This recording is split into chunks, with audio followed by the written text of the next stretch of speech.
သက်ချင်းလဲပြီးကဲတင်ခဲ့သောရွှေသမင်မင်းရဲ့ပုံပြင်ဟိုးရှိအခါတုန်းကဘာရဏသီပြည်မှာဗျမတက်ဆိုတဲ့မင်းကြီးတစ်ပါးအုပ်ချုပ်နေခဲ့ပါတယ်မင်းကြီးကသမင်အသားကိုအလွန်ကြိုက်ပြီးနေတိုင်းလိုတောတဲ့ထက်သမင်လိုက်တတ်တဲ့သူပါဒီလိုနဲ့လူတွေကမင်းကြီးကနေတိုင်းသမင်လိုက်တတ်နေလို့အငှအလုပ်တွေမလုပ်နိုင်တော့ဘူးဆိုပြီးစိတ်ပူလာကြပါတယ်ဒါကြောင့်လူတွေဟာအကြံတစ်ခုထုတ်ကြပါတဲ့တောထဲကသမင်တွေကိုအကုန်ဖမ်းပြီးဥယျာဉ်တစ်ခုထဲသွင်းထားလိုက်ရင်မင်းကြီးကအဲ့ဒီထဲကပဲသမင်ယူစားလိမ့်မယ်လို့တွေးကြတာပါအဲ့ဒီလိုနဲ့တောထဲကိုလူအများကြီးဝင်ပြီးသမင်တွေကိုခြံရံဖမ်းဆီးလိုက်ကြပါတယ်ဒီသမင်တွေထဲမှာရွှေရောင်တောက်ပနေတဲ့သမင်မင်းနှစ်ကောင်ပါလာပါတယ်တကောင်ကနီဂရုထသမင်မင်းတကောင်ကတာခသမင်မင်းဖတ်ပါတယ်မင်းကြီးကအဲ့ဒီရွှေသမင်မင်းနှစ်ကောင်ကိုမြင်တော့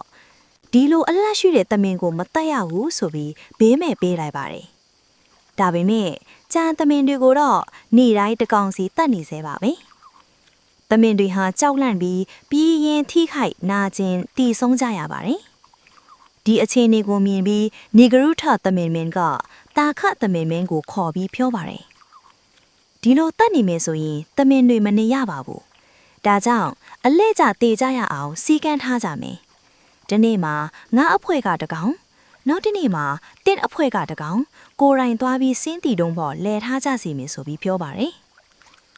တာခသမင်မင်းလေးသဘောတူလိုက်ပါတယ်ဒီလိုနဲ့ဒီနေ့မှာတာခသမင်အဖွဲတဲကကိုဝင်ရှိနေတဲ့သမင်မတကောင်ကအလှည့်ရောက်လာပါတယ်အဲ့ဒီသမင်မကတာခသမင်မင်းကိုသွားပြီးတောင်းပန်ပါတယ်အရှင်ကျမကိုဝင်ရှိပါတယ်ခလီးမွေးပြီးမှတေးရအောင်အလှည့်ရွှေ့ပေးပါအောင်ဒါပေမဲ့တာခသမင်မင်းကအလဲကိုမဖြောင်းနိုင်ဘူးဆိုပြီးညှင်းလိုက်ပါတယ်စိတ်မကောင်းဖြစ်နေတဲ့သမင်မကနီဂရုထသမင်မင်းရှိကိုတွားပြီးအကြောင်းပြောပြပါတယ်နီဂရုထသမင်မင်းက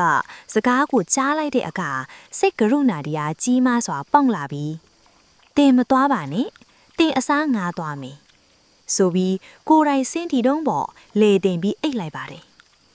မင်းရဲ့စားတော်ချက်ကဒီမြင်ကွင်းကိုမြင်တော့အံ့အားသင့်ပြီးမင်းကြီးစီကိုသွားပြောပါတယ်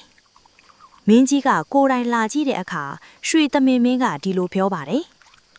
ကိုဝင်ရှိတဲ့သမင်မကိုပတ်ခိုင်းတာမထင်နိုင်လို့ကျွန်တော်ကို့အသက်ကိုလဲပြီးအစားဝင်လာတာပါ